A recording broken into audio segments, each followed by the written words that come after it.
Well,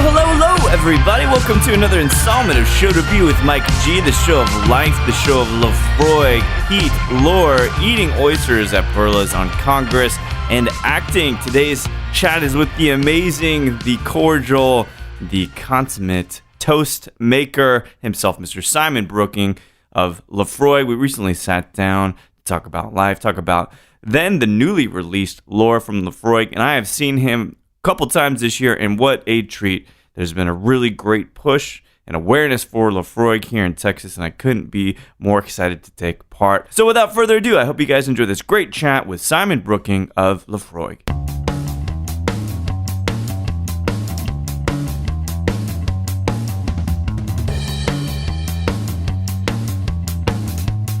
No, it wasn't until I came to the U.S. My dad was a aerospace engineer. Oh, really? So many of the great engineers came from Scotland. Yeah. And so there's a long history, tradition of it. And he saw the opportunity in the United States. At one point, we were actually looking at, he wanted us to live in California. And for my mom, that was just too far from Scotland. Yeah. Too warm, too, I imagine. Well, I think she would have got used to that. Yeah. But so we settled in upstate New York. There was a big expat, the IBM and SingerLink. Oh, really? My dad built simulators to train pilots. That's crazy. Was he basically recruited to come over, or was he looking? It was recruited to come over. So came through to the U.S. and it wasn't really until I ended up in my college days taking on acting. Any expectation that you would follow in those footsteps of engineering or math heavy? Oh, yeah. No. Well, on his expectation, Sure, yeah, absolutely. But for my part, I had no... my math acumen sucks. It's horrible. I'm much better with the words than I am with the numbers. So. Well, there's math to it in some sense, too. Oh, absolutely. What do you think about developing a tempo, as I hold my hand up? There's a tempo, isn't there? A mathematical, almost like a symmetry in talking and phrasing things. Yeah, certainly you see it more in comedy and timing, but I've been able to it's about storytelling, and there's a tempo to storytelling as well. You have to be able to keep the big picture in mind while carrying people through the story itself, the minutiae of the story. Yeah. Do you have any mechanisms that you like? One that I learned, because there's radio voice when you do podcasts, because you got to do intros and stuff. And you go, But is there anything that you like to do tempo-wise or inflection-wise to really drive home a point, as I kind of just did in a way? I sing. You sing? I sing. I very often I start my seminars with a song, so that it throws people totally off kilter. Yeah. And but it puts me in a very safe and happy place. A harmonious place. And it's it introduces people to what I think is the unusual places of whiskey. Yeah. And I mean, because Isla's an unusual place, and it's a very unique place, singular. So, and that's kind of, had the opportunity to be able to kind of develop that singular style, and I think that's important. But I mean, look at it's single malt Scotch, right? And it's about the unique character of the whiskies, and I think that's what the best ones in the business are very singular. I studied under Richard Patterson when we were with Dalmore. Amazing gentleman, and, you know, the nose, right? but he has a flair for the dramatic. He absolutely does. Yeah. I interviewed him recently. He was in town, and he does this thing. Well, obviously, he throws his whiskey out of the glass, right? Very dramatic move. It's a great move. It's branded move. But he got whiskey on his own jacket. It was hanging over in the corner. It's like, Richard, do you really want to get it on your jacket? And he just like plowed through it, right? It doesn't matter because it's all in the performance. Yeah. If you were to say maybe there was an actor that influenced you and maybe the way that you communicate with people or the way that you carry yourself on stage, is there anybody that comes to mind? A production of Romeo and Juliet that I was in. Really? The guy, Michael, and I want to say is Michael Legue, I think was his last name. He played Mercutio, and I got the opportunity to watch this man. Every time he would, during rehearsal, he would try something completely different. Every time, and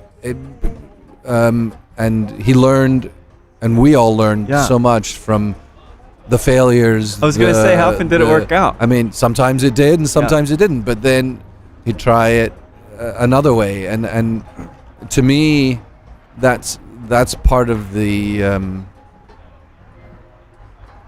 spontaneity of what we do in the whiskey business. I try to. I mean, there's certain bullet points that we need to hit. We have to sell our product because it's a business after all. But I always look for moments. Do you have to deeply read into the crowd then too? You try. You know, it's a challenge. It is a challenge. When alcohol is involved or not involved. Sure. I mean, sometimes sometimes it's an easier crowd when it is involved. Right? Exactly. I've done for a number of years now the New Hampshire Highland Games, and that's 150 people at each tasting, and we do 4 of them over 24 hours.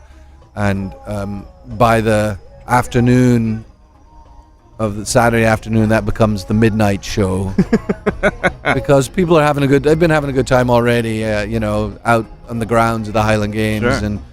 And I know that I can pull out some of the bluer material, and they appreciate it. Sure. So much like the stage, do you have an appreciation for comics as well? Oh yes, absolutely. I don't know if you have Amazon, but was it The Marvelous Miss Maisel? Have you watched that show? Finished that. Second series 2 already? Yeah. Did you not fall in love with Lenny Bruce again? Oh my God. Yeah. It brilliantly portrayed. Sure. And newfound appreciation, absolutely, for, and it's less the character in the show, but more the actual routine. Yes. The routine when he's up doing those routines. The All Alone bit? Oh. This is not a spoiler, but oh my God. Yeah, really. I mean, you're married now and you have kids, but, being an actor in Washington State and D.C., right? As you work kind of in both. No, well, I worked all around the country. Oh, really? So, yeah. It's a lonely game, yeah? Well, it kind of set me up for this. But I have a vagabond mindset. My grandfather, my father's father, was a pipe tobacconist salesman around Scotland and England, and on my mother's side, my grandfather was a captain in the Merchant Marines. Oh wow! So traveling all the time. That wanderlust was there. Yeah. My dad did less of it, but it definitely has stayed. It's in my blood. Was there a moment where, because you've continued to work with playwrights and you're one of the founding members of ID Theater? Id Theater. I was wondering if it was the Id. Yeah. And really wanting to get people to be creative and encourage their lifestyles. But for you, traveling as an actor, what was the point in which the opportunity came along? I believe it was with Doers, where you're like, well, maybe I'll do something else. Maybe I'll finally settle down and make some money for once. Yeah, the vagabond life, particularly from the performance in the theater, is not easy. You go away for 3 months, and then you finish the job, and then you come back to your city, wherever that might be. For us, it was New York. Yeah. and you start all over again. It doesn't no build. roots, right? There's no. So, and you feel like you're always waiting by the phone, which used to have a cord attached to it, so you couldn't actually leave. You had to stay in your apartment. Now the phone is waiting by you, isn't it? Right. Yeah. So just a control. Yeah. And through my agents, I got an opportunity to be the Dewar's brand ambassador. What do you think that part of the reason that, so you're Scottish, you're well spoken, you have experience traveling, or you think these are all things that played into you being a good candidate for the role? Absolutely. And the bankability, the thing that put it over the edge for me was that I was living in the US, because they were having issues hiring somebody in Scotland to bring them over with a work visa, it was becoming a lot more complicated and more expensive to do that. And then when they found out that this is when I got the Dalmore with Jim Beam. Like, they were trying to bring somebody over from Scotland. They were having issues with passports and all that. Right. Like, somebody mentioned, Simon lives in New York. He's from Scotland. He's done Scotch. So I got the opportunity to interview, to present to a wonderful woman, Paige Guzman, who she was known as one of the whiskey chicks at Beam, and I convinced her that I was the man. She took me on, and now 22 years later, well, we're looking at just that was after Diageo. So with Beam and Beam Suntory, it's almost 15 years now. That's incredible. Yeah, as long as some of the whiskey we age. Yes, that's right. I've been in the business. I start feeling bad when I'm older than the whiskey. It's like, I'm going to be 40 here in a couple years. Yeah. I'm like, this is not exciting anymore. Well, it's a challenge. It is a challenge. And but for me, what I'm interested in doing is going deeper, and going deeper into production. That's where the magic is, really. And the people that I work with, whether it's David Turner at Bowmore or John Campbell at Laphroaig, it's an honor to be part of this legacy. I mean, some of these marks that you guys have, Shid just brought out a bottle of Laphroaig Lore, which is going to be a mark that's around. This stuff, it's a problem for me, Simon, because I'm just going to drink it, and I'm glad I can get it all the time. But it's not.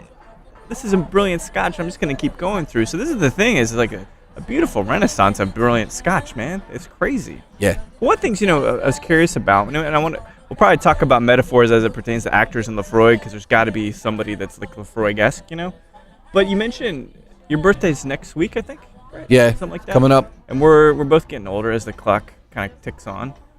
Does the traveling and being in a different place, maybe every night, every other night, is that taking more of a toll on you, or is it as easy as ever? It's not as easy as it used to be. We're not as resilient. Don't bounce back. Yeah.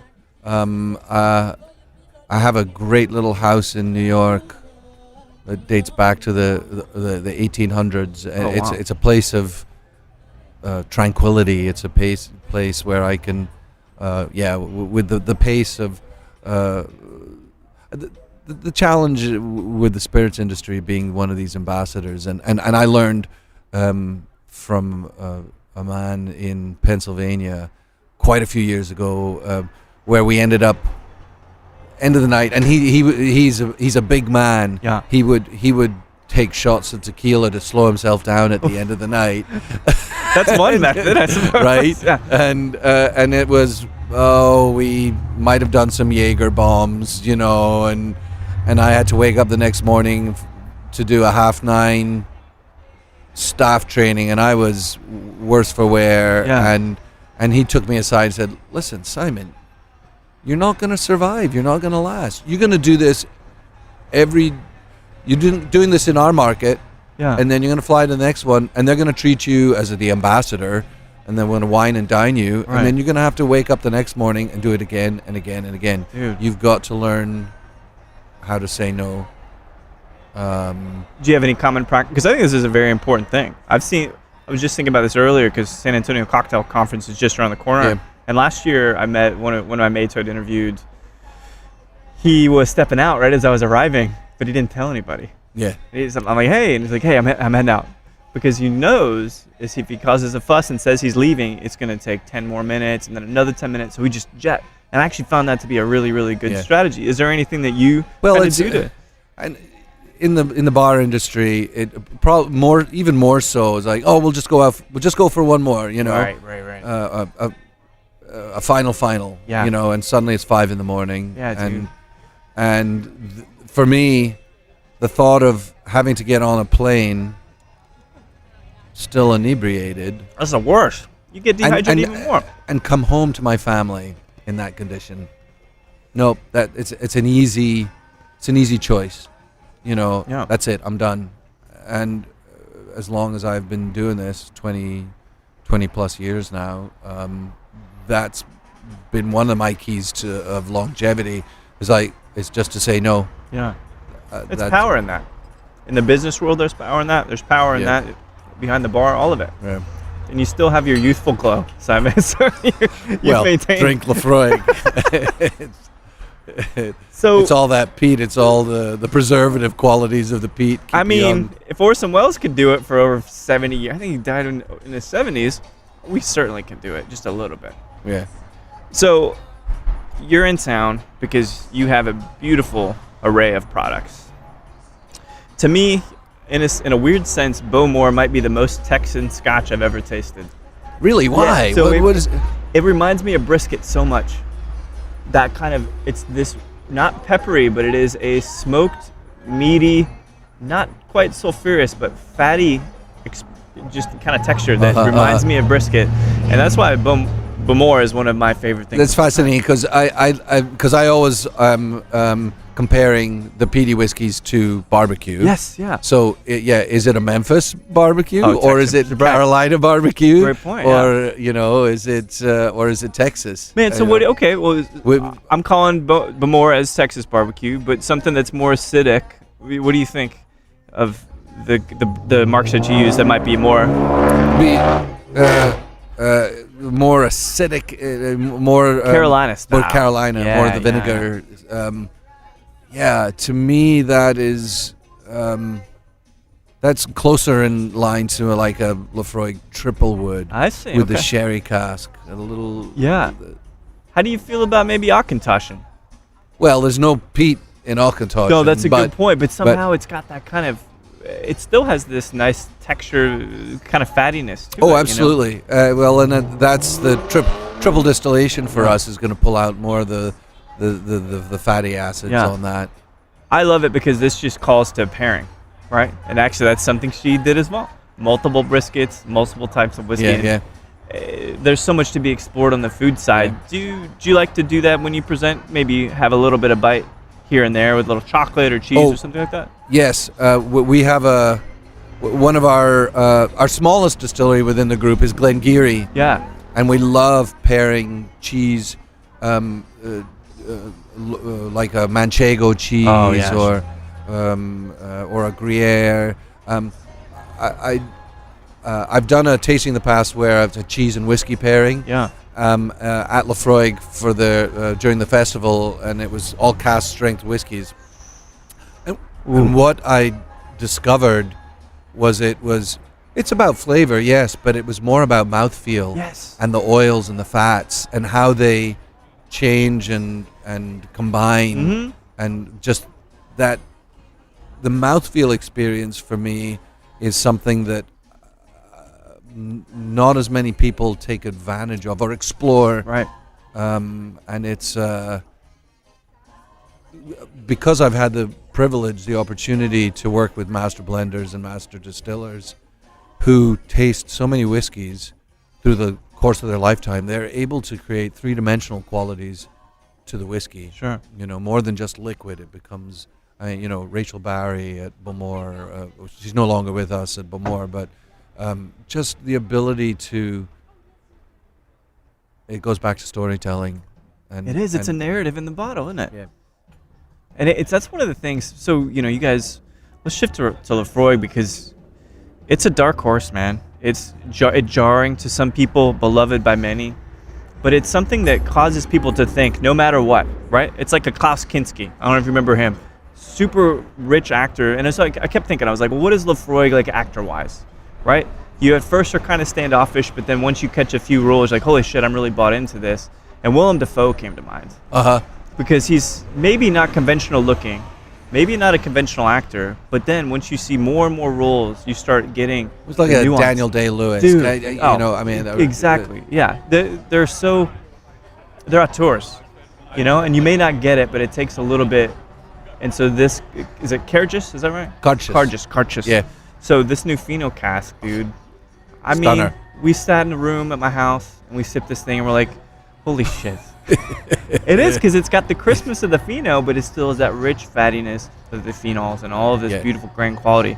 So, Laphroaig's come a long way into getting people to admire and embrace the peat, wouldn't you say?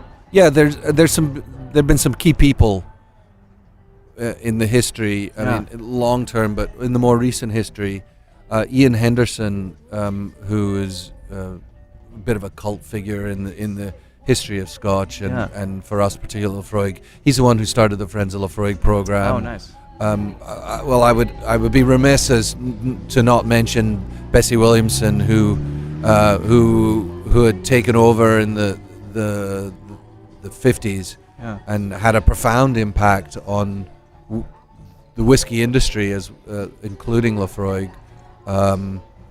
And then our master blender over the last 20 years was Robert Hicks, and he was very much old school Ballantyne's teachers, and really his knowledge, his experience, his nose, his palate brought all these layers to the whiskeys. And then in comes young John Campbell, fresh off the boat, literally off the boat, because his brother was a lobster fisherman. No kidding. Yeah. Oh yeah. There's a great video. If you ever want to, John's interview. They wanted to interview some of the folks on Isla to get some of the local flavor for Laphroaig. Yeah. So it's like, I'll interview my brother, so he's so Scott, what do you think? What's your job? He's like, John, you know what I do. I'm your brother. Come on. And he's very upfront and matter of fact about it. But John has brought a breath of fresh air, with his perception from his worldview. Yeah. John loves to travel. And that's actually a very interesting trait, right? To bring in, to not be. Now, I think it's fine if you've lived on Isla all of your life, but sometimes the worldliness of cuisine, of spices, that brings this whole other lens you can go and cast on the blending process. Yeah. And the Carchis bottlings is a big part of his legacy. Yeah. The different bottlings that he's created through the years. They're amazing. The Amontillado, which was a few years ago, that's one of the greatest bottles I've ever tried. The Madeira, I still have got that house. Yep. I mean, and there's still some Amontillado casks sitting in the warehouse. Is there really? Oh yeah. We're gonna see those again sometime. Yeah, we will. Oh, brilliant. And actually, it's a visual, but I've got a block of peat here with me, but I've also got some anthracite coal. And this kind of speaks to the story of the resourcefulness of the Scots, but also the opportunities that are available. A few months ago, our steam system went down, and so the steam coils that we used to heat our stills with were inoperable. And then we take that residual heat from the steam of our distillation, and we use it to dry our barley. It's the second step of the drying process in the malting of the barley. But we didn't have that steam, but we'd also laid down 2 batches of barley to grow. So we had 14 ton of barley that was sitting on the floors in our malting floors. They're just sitting there, I guess, right? That if we let it go too long, they'll spoil. They would have been totally spoiled. Yeah. So we were able to dry the barley over the peat fires, which is what is the first step of the distillation for us. And then the boys decided to then use anthracite coal, which is a smokeless coal that a lot of people still back home will still use in their homes. And the anthracite coal is what they would used to use before steam. Oh. So they were able to dry the barley down, store it until they could then distill it. But again, looking at it as an opportunity, and I got a chance to taste that spirit. And tell me that. So very grassy, hay notes. Really? Not the typical new make that you normally would get off today's stills. And that was exciting to see. And we'll probably see it as a Carchus bottling in cool. 10 years or so.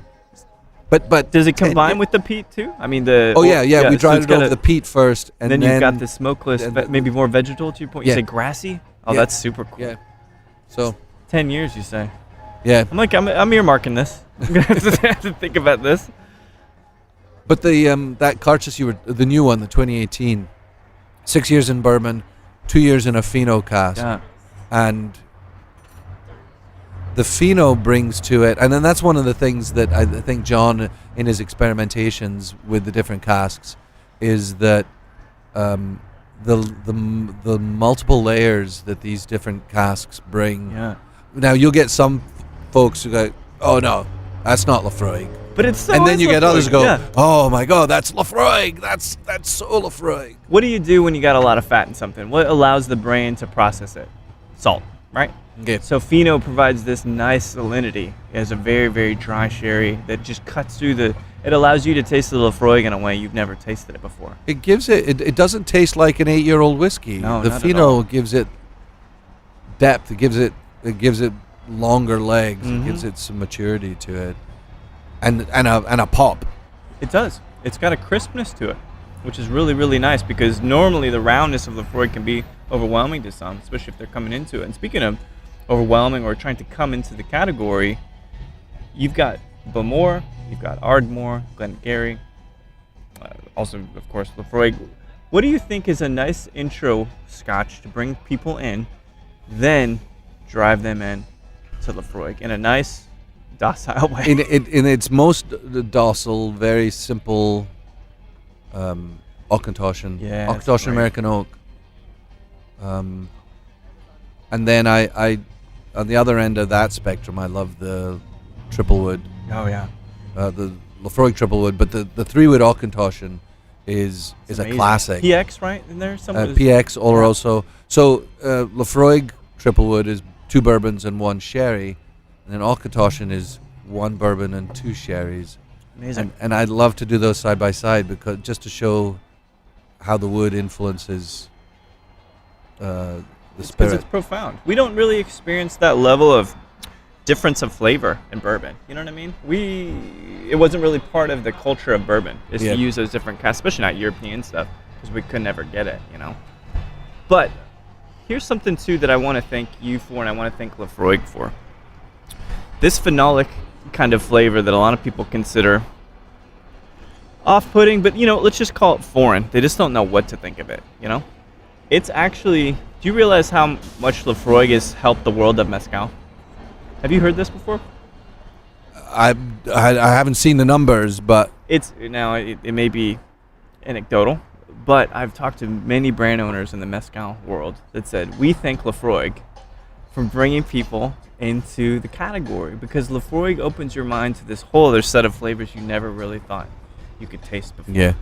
And that's the kind of legacy I think that it will leave. So for you, you're in Austin. You've got a tasting at the Austin Shaker. You have a whiskey society tomorrow night as well, which will be 7 great. grand. Yeah. What are the main points you really like to share with folks, and you want them to walk away with for Laphroaig or Bowmore? I always start with the basics. I always feel like there's somebody in the room who's coming to a tasting for the first time. Yeah. And that's important for me, because those are the people who come to, well, everybody comes to learn. Yeah. Some of them are a bit snobbier than others. Right.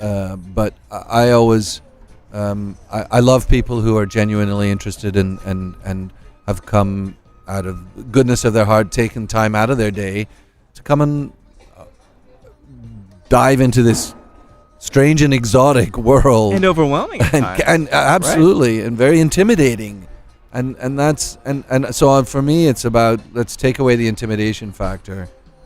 Tell me what you like. Tell me what you don't like. Yeah.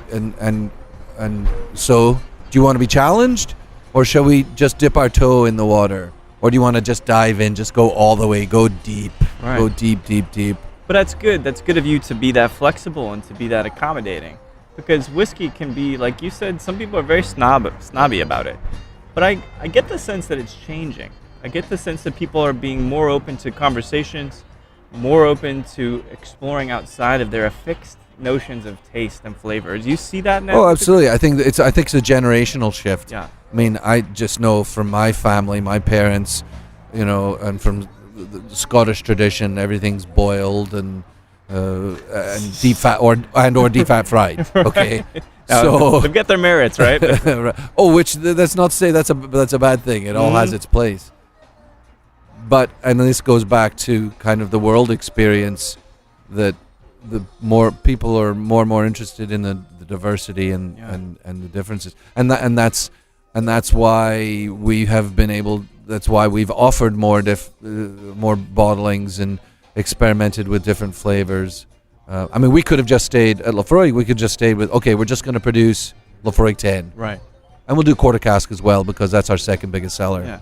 And Bowmore tends to... Yeah, you guys got some crazy stuff in there. They experiment a little bit more. And then that goes back to Eddie McCaffer and Jim McEwen and the boys, where they... with the sherry casks and the number one vaults, they didn't necessarily have the pressure to produce the moneymaker, which was 10-year Laphroaig. Yeah. So for us at Laphroaig, it was always about protecting that. Sure. The flagship product, right? So we're not going to necessarily, but now we're going beyond that. We have an older range of spirits now, 25, 27, 28, 30, 32. We never had that. That's crazy. I mean, we had the 15-year for a while and the 30-year, and those were and continue to be lovely whiskeys. But then, creative brand teams changed, got younger, and what is that? What led to? And I think this is lore that she gave us. Yeah, that's the lore. Wow, man, that's amazing addition to the marks. How did this kind of come about? John Campbell. This is again. On the bottle of Laphroaig it says the most richly flavored of all Scotch whiskies, and somebody asked John, well, what does that mean to you? So it got him thinking. Oh man, what does that mean to him? And he came up with 4 key flavors: smoky, peaty, dry, floral, and sweet. So he set out to create a bottling that would capture those flavors. Would you consider it one of, if not the most well-rounded of the Laphroaigs? I would consider it one of the most layered. Ah, yes. Yeah. It's 6 different casks that we're using. So the expectation, I think, there's just using quarter casks, using 8-year bourbon barrels, using 10-year Oloroso sherry casks, 11-year New European oak, 15 and 21-year bourbon. There's a lot of layers, and I mean, this is what I want out of any partner I ever have: complexity, passion, depth, and some youth and some experience, and some age, dude. Yeah, but it is such a romantic whiskey. Yeah, Laphroaig in general is romantic, but something about lore, the name is befitting. The name is captured, the packaging. Yeah, it's really caught people's attention, and the whiskey deserves it, and that's a great thing for John. You never know when these new bottlings are introduced, the success. Yeah. And it speaks to his connection with the island, with the distillery, and with his world experience. Do you think that Laphroaig could be made anywhere else but Islay? No. Why? No. Well, if you're standing on the dock with the wind and the sea in your face, Yeah. drinking a glass of it, it just all comes together. Yeah. I mean, and that's hard to say because very few people get to actually experience that, but it is an experience of location. Time and place, location. The wind. I just imagine the wind, that salty sea wind. Right? Yeah. Yeah. And it comes at you, and that's one of the things I like to talk about. I hate talking about tasting notes because I've seen people totally intimidated by people presenting and the people trying to understand, like, oh no, it just tastes like whiskey to me. I don't get. Yeah, and then they don't open up. Right. Right. But what I liked, the images for me are more about the younger Laphroaigs, the cast strength Laphroaigs are like a force 10 gale in your face. Yeah. And it's coming at you so fast, it's hard to pick apart those flavors. Yeah. So some water is going to calm the seas a little bit. And that's why when you talk about the lore or some of our other expressions, the 25-year, it's a much calmer day on the bay. Right. And the waves are just lapping at the shore and give you just a different experience of time. No, I love this because I think about it and I say, well, the richness of lore, right? And we're going to stick on lore because I think it's just a lovely, lovely whiskey. It's being able to see the crest of the wave, right? But then being able to see a little bit of clarity in the water and see the fish swimming beneath. You know, it's just that one extra layer of connecting with that time and place. And in some sense, I don't know that many of the other Laphroaig marks connect me to all of the elements like this one does. And for the price too, you know, because you can go spend hundreds of dollars, thousands, of 20-plus-year-old Laphroaig, but I don't care how old this is. This has so much richness, and you'll find something new if you pay attention every time, you know? Yeah, you have to be open to it. You have to be willing to take the time too. Laphroaig is rewarding as long as you give it the time. Much like your greatest friends, right? Yeah. Off-putting at first, but then once you dive in and you start to try to understand it and you really, really let it in, there's no other experience quite like it. Well, and one of our old campaigns, and I always like to resurrect it, is you'll get there. You know, I mean, that's a good point. No rush. Self-actualization takes a while. It's it may take your whole life. Yeah. But keep exploring. Always. Speaking of exploring, you have had such time on stage. You've had such time experiencing Scotland, experiencing all of the whiskeys and the people themselves around this world. What is there? I always think about this. Is there a play that could incorporate your life experiences? Is there a book that you could write that could incorporate all of these experiences? Is there some and culmination of this beautiful time you spent with us on the stage and traveling with these whiskeys? Is there some way that you could share that story with us? Do you think about that? Well, I like to do a lot of toasts. Yeah. So there's a book of toasts in the works. So that could be shared. See, now that's good. I mean, I love the works, the Forsyth, the filmmaker, Oh, yes. local hero. I mean, to me, that speaks to the magic of Scotland and the magic of family. Yeah. I mentioned Danny Boyle a bit. You ever get into his work? I love Danny's work. Incredible stuff. Yeah. Shows the richness of Scotland, but also of filmmaking itself. Yeah. I never met a non-creative person in the Scotch realm. You know, we all come from music, or we all come from the stage or writing, and it seems to be a perfect blend of things for you. What about thankfulness and sitting down to reflect? I know you talk about the tranquility of your home in New York, but do you get those moments to just sit and reflect and say, this hasn't been half bad? It isn't half bad. I'm not. Yo, I'm sorry. not. No, yes. I haven't retired yet.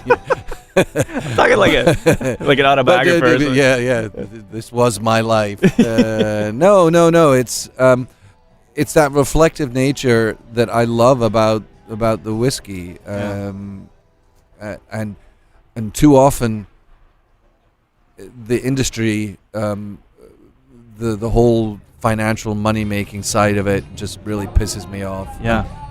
No. That said, I'm well paid. Yes. And I have a job with an amazing company with Bean Suntory. But the rush to turn a dollar, when I think if you take the time, you spend the time to get below the surface, then you've got a fan for life. Yeah. And it's not about the sell. It's about that spiritual experience. And I've had the opportunity to be a part of that, spreading ashes on a gentleman's plot. Oh, wow. A friend of Laphroaig. I had a family at a dinner in Connecticut that had come in the honor of the grandfather, and he was a huge Laphroaig fan. And the father and mother and their daughter, who was of drinking age, Sure, of course. had come in honor of the grandfather, and he was such a big Laphroaig fan. In his final days, they were able to locate a bottle of 40-year Laphroaig, which wow. you could only get at auction for thousands of dollars. Sure. But they were able to track down a bottle for him. But he was too weak to even drink, so in his last days, they would dab this Laphroaig 40-year on a cloth and put it to his lips. And Oh, man. the fact that this man, before he passed into the next world, Laphroaig was one of the last things he experienced. That's incredible. It truly is. It speaks to the human connection. Yes. Which is all that really matters in the end. Yeah. Doesn't matter about the dollars, to your point. We're here having a moment. I don't care if traffic's loud as shit. I don't care if the sun is hitting me in the eyes directly. This still is a moment I will never soon forget. Right. Because these are the things that I cherish, and I suspect it's the same with you. So I've got 2 questions left before we send you off into the realm doing a tasting, and then you've got more business here to do in Austin. You're at any bar in the world, doesn't matter where, and you're sipping Laphroaig lore, and you can have a conversation and wax poetic with any actor, living or deceased. Who would you love to just sit at the bar and talk about life with? Right off the bat, I mean, because I actually had spent a little bit of time with Liam Neeson. No way. And albeit he's Irish, but he's Northern Irish. You can see Isla from his house. We'll overlook you could it for almost.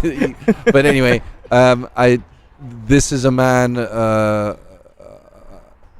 with a huge heart, Yeah. and who's led, for me, an amazing creative artistic life, and tragedy too. tragic. Yeah. Tragic. Yes, and we were actually kind of a part of that whole story, because I was doing a show prior to while he was doing his other show where he met the love of his life. Miranda Richardson, is that right? Miranda Richardson. We were in rehearsal with Canada Oh, wow. at the same theater when all that backstage drama was hot and heavy. Oh, man. And just saw, and she came to our opening night for Judas Kiss, and just saw the love and the tragedy behind all that. And yet the man has persevered. He's done very, very well. And celebrates life. Yeah, and love. He has a certain set of skills. He really does. I never thought he'd be able to kill so many dudes in a movie, but that's turned out to be a hell of a path for him. And Schindler, and Well, no, look at from yeah. Yes. He's a fascinating man. Absolutely. And even in Widows recently, that's a new one that just came out. He's quite good in that. Well, so the last question, I suppose people ask you this all the time, or they ask you to do this all the time. Talking about love. Are there any toasts that come to mind to celebrate love, to commemorate it? Yeah. Care to share one with Yeah, sure. Right. For there's no foe like fear, and no friend like cheer, and sunshine will flash at our call. So let's crown love king, and let us all sing. It's a mighty good world after all. Fucking brilliant, mate. Thank Cheers, you so much, Sludge. Simon. Hope I see you tomorrow night. Thanks so much All right, for chatting. all the best. Slàinte. So there we have it. What do you guys think of Mr. Simon Brooking? No finer gentleman to share a dram with, no finer gentleman to recite amazing tales and toasts of Scotch, love, and everything in between. Simon is such a pleasure to be around. Just such a great guy. He's giving back to the acting community, and we can catch him on stage every now and again, or toasting to the beautiful peated Scotch Laphroaig. So thanks everybody for listening to Show to V with Mike G. No matter how little sleep you got last night, or you're kind of glad that Halloween season is over, please keep dancing.